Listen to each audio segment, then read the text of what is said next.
नमस्कार, स्वागत है आपका न्यूज बाइस्कोप में। मैं हूं आसिया।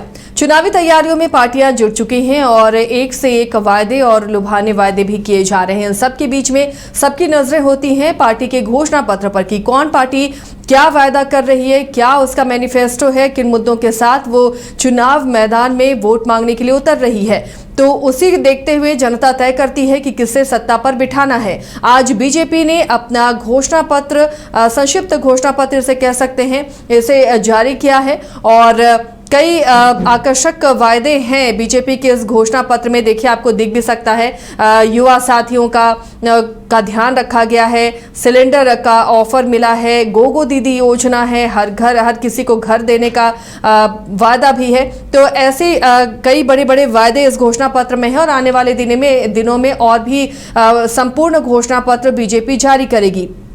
लेकिन इसे लेकर अब जेएमएम हमलावर है और जेएमएम के केंद्रीय महासचिव सुप्रियो भट्टाचार्य ने आज प्रेस कॉन्फ्रेंस कर इसे परपंच करार दिया है इस घोषणा पत्र को।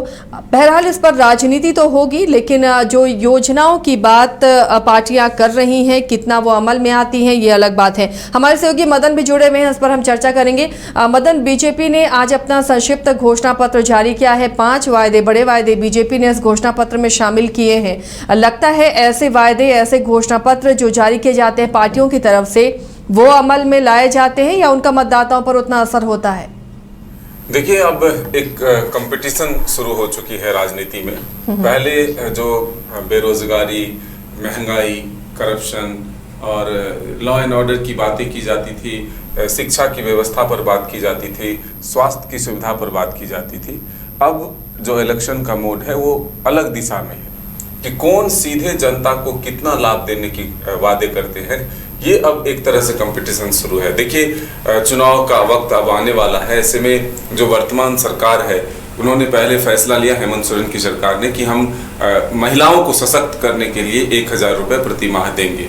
तो अब देखिए, बीजेपी ने उसी योजना को और आगे बढ़ाते हुए गोगो दीदी उसका नाम दिया और उसका एक फुल फॉर्म भी बताया कि संताल में जो है महिला माँ को गोगो कहा जाता है और बहन को दीदी कहा जाता है। तो माता एवं बहनों के लिए जो है ये योजना है। तो अब बीजेपी जो है 11 तारीख का दिन भी तय कर दिया कि आपको महीने के 11 तारीख को 1000 नहीं बल्कि अब 2100 रुपये मिलेंगे। तो अब एक कंपटीशन यहाँ से शुरू हो गए। अब जो वर्तमान सरकार है वो भी योजना बना रही है कि हम इस राशि को और बढ़ा दें। तो ये जो एक कंपटीशन चला है कि सीधे लोगों को पैसा पहुंचा करके लाभ पहुंचाए, तो जो योजनाएं थी जो चलाई जाती थी, चाहे आप देखते थे कि खाद्यान्न पर जो है छूट होती थी, सब्सिडी होते थे, मुफ्त में राशन मिलते थे, लेकिन अब वो नहीं, वो कम होंगे, उस पर बात कम नहीं के बराबर होगी। अब देखिए, बीजेपी ने 500 रुपये में सिलेंडर देने का जो है एक वादा कर दिया। 25 लाख घर जो है 5 साल में बनाने का वादा किया। युवाओं को जो पोस्ट ग्रेजुएट होंगे, जो ग्रेजुएट होंगे, उनको 2 वर्ष तक 2000 रुपये का युवा साथी भत्ता मिलेगा। और अगर आप देखें तो सीधे तौर पर एक लोक लुभावन वादे जो हैं वो भरपूर किए गए। अब इसका परिणाम पक्ष में कितना आता है ये आने वाला वक्त बताएगा। मौजूदा सरकार की वादों और योजनाओं से अगर कंपेयर करें मदन, महिला सम्मान योजना यहाँ भी चल रही है, राशि कम है, बीजेपी ने दुगना करके उसे बताया है। इसके अलावा यहाँ भी अब आवास योजना है, बीजेपी ने 25 लाख आवास की, उससे ज़्यादा आवास की बात कही है। युवाओं को रोजगार की बात हेमंत सरकार भी कहती रही है, हालांकि वो कितनी पूरी हुई वो युवा ही समझ पा रहे हैं उसे। और कई योजनाएं हैं, सिलेंडर का भी प्रलोभन इस मैनिफेस्टो में नजर आ रहा है। तो अगर कंपेयर करें मौजूदा सरकार की योजनाओं से और बीजेपी अगर सत्ता में आती है तो उसकी जो योजनाएं हैं, तो मतदाता के बीच में जब ये मैनिफेस्टो जाएंगे, मौजूदा सरकार के कामकाज जाएंगे, तो कंपेयर तो मतदाता करेंगे ना। बिल्कुल। देखिए, अब ये अपने अपने वादे और दावे दोनों किए जाते हैं।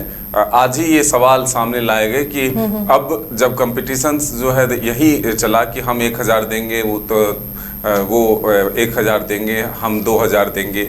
जब ये कंपटीशन चल रहा है तो फिर जनता के बीच जब दोनों लोग पहुंचेंगे तो लोग भरोसा किस पर करेगा।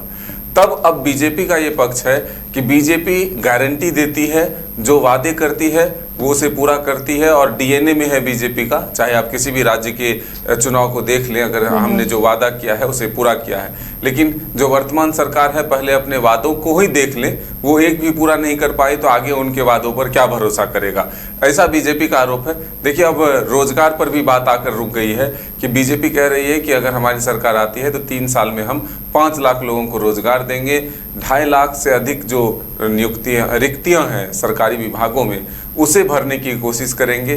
तो अब एक तरह से आप सीधे कॉपी समझ लें कि यह चुनाव जो है, अब हम इतना तो तुम कितना, ये बताने की कोशिश होगी और जनता इसमें कंफ्यूज होगी। कैसे कंफ्यूज होगी ये समझने वाली बात है। देखिए, मैया सम्मान योजना के लिए भी आनंद फानन में सरकार ने फॉर्म भरवाया, राशि आवंटित हो गए, अब उसको लेकर के मैया सम्मान यात्रा भी निकल गए। बीजेपी अब एक अपना फॉर्म जो है भरवा रही है लोगों से। अब लोगों को ये कन्फ्यूजन होगा कि भाई फॉर्म तो हम भर रहे हैं और महज 1 महीने 2 महीने की बात है, जैसे ही चुनाव खत्म होंगे पैसा मेरे खाते में आएगा। मतलब एक तरह से लोगों को कतार में खड़ा करके एक कोशिश होगी कि बीजेपी ये आकलन करने की कोशिश करेगी कि मेरे पक्ष में कितने लोग हैं, क्योंकि जो महिलाओं का जो डाटा आएगा बीजेपी का, जो फॉर्म भरा जाएगा, उससे ये पता चल जाएगा कि हाँ, लोग कितने इच्छुक हैं और मैया सम्मान योजना के साथ साथ अब इससे कितना जुड़ना चाहते हैं। तो एक तरह से सीधे तौर पर कहे तो अब दोनों तरफ से वादों की लड़ी जो है झड़ी है वो इस चुनाव में देखने को मिलेगी। मदन, जब चुनावी मैदान में जाते हैं तो क्या लगता है कि मैनिफेस्टो असर करता है? बिल्कुल असर ये तो करता है, क्योंकि अगर पिछले चुनाव को ही देखें तो वर्तमान रघुवर दास की सरकार, उस समय जो सरकार थी, वो काफ़ी काम किए, लोग काम की तारीफ भी करते थे, लेकिन उस काम से इतर लोगों ने जनादेश दिया। काम से इतर इसलिए क्योंकि जो वर्तमान हेमंत सोरेन की सरकार है, उन्होंने वादा किया कि हम अगर सरकार में आएंगे तो 5 लाख युवाओं को नौकरी देंगे, रोजगार देंगे, नौकरी नहीं देंगे तो बेरोजगारी भत्ता देंगे, 5,000 और 7,000 देंगे। ऐसे कई वादे थे, स्थानीय नीति लाएंगे। भले ही वो पूरे नहीं हुए, सरकार ये भी कह रही है कि हमने प्रयास किया, हमने भेजा, लेकिन वो वादे थे जिस पर लोगों ने भरोसा करके अपना मताधिकार का प्रयोग किया और अपना सरकार चुनने का काम किया। तो अब जब ये कार्यकाल पूरा कर रही है तो लोग अब आकलन जरूर करेंगे कि जो वादे करके सरकार आई थी वो उसमें कितना पूरा हुआ। भले ही विपक्ष हमलावर है, विपक्ष लोगों को बता रहा है, लेकिन ये तो आकलन जनता करेगी कि भाई पूर्व की सरकार ने किस तरह काम किया और ये सरकार ने किस तरह काम किया। जनता मालिक है, अगर हेमंत सोरेन का काम पसंद आता है तो फिर से हेमंत सोरेन को चुनेंगे, अगर उनका काम पसंद नहीं आता है तो बदलने का काम करेंगे।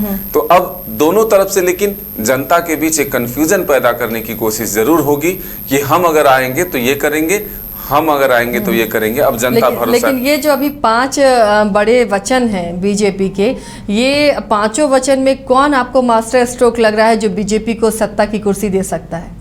देखिए, सबसे बड़ा स्ट्रोक गोगो दीदी योजना है। जिस तरह से कहा जाता है कि हेमंत सोरेन का मास्टर स्ट्रोक मैया सम्मान योजना है, तो अब बीजेपी ने भी इसी को अपना मास्टर स्ट्रोक माना है।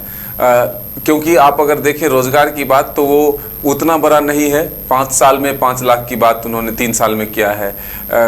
अगर आप बेरोजगारी भत्ता की बात करें तो 2,000 रुपये 2 वर्ष तक के लिए किया है।